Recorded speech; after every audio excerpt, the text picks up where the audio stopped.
Hello everyone. আজকে রাত ১০টার সময় আমাকে আমার বর এসে এই চিড়ি ভাজার প্যাকেটটা হাতে ধরিয়েছে আর ধরিয়েছে আমার হাতে ২ লিটারের জল। এরপর বলি আমি এখন এইভাবে কেন কথা বলছি, কারণ আমি প্রচণ্ড রেগে আছি। রেগে থাকার একমাত্র কারণ হচ্ছে আমি সন্ধ্যে ৬টা থেকে প্রচণ্ড খিদের মধ্যে ক্রেভিংয়ে মানে আমার অবস্থা খারাপ। আর প্রেগনেন্সি ক্রেভিংয়ে আমি কেন জানি না আমার খিচুড়ি খেতে ভীষণ ইচ্ছে করছিল। আর খিচুড়িটাও তাও আবার ওরই হাতে খেতে হবে আমাকে, আমি অন্য কারোর হাতে খাবো না বা আমি নিজেও বানাবো না, অ্যাকচুয়ালি আমি বানাতে পারি না। তো যাই হোক, তো আমি ওর একটু কাজে হেল্প করার জন্য বসে থেকে ৯টার সময় আমি এগুলো সব কেটে ধুয়ে ভিজিয়ে রাখলাম যাতে ওর এসে করতে সুবিধে হয় রান্নাটা। কিন্তু উনি তো তাড়াতাড়ি আসার মানুষই নন, উনি তো ওনার বউয়ের ক্রেভিংয়ের কোনো খোঁজই রাখেন না।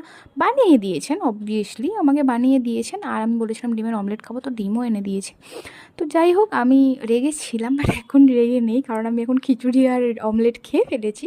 আর মাম্মি খুশ তো টামিও খুশ আর বেবিও খুশ। তো যাই হোক, আমি আর আমার বেবি দুজনেই ভীষণ হ্যাপি আমাদের ক্রেভিংয়ের জিনিসটা পেয়ে। আর ও এসে এই সন্ধেবেলা মানে রাত্রেবেলাতে, সন্ধেবেলা বলা ভুল, রাত্রি 10টার সময় ও এসে আমার জন্য খিচুড়ি বানিয়ে দিয়েছে আর আমি সেটা একদম তৃপ্তি করে খেয়েছি।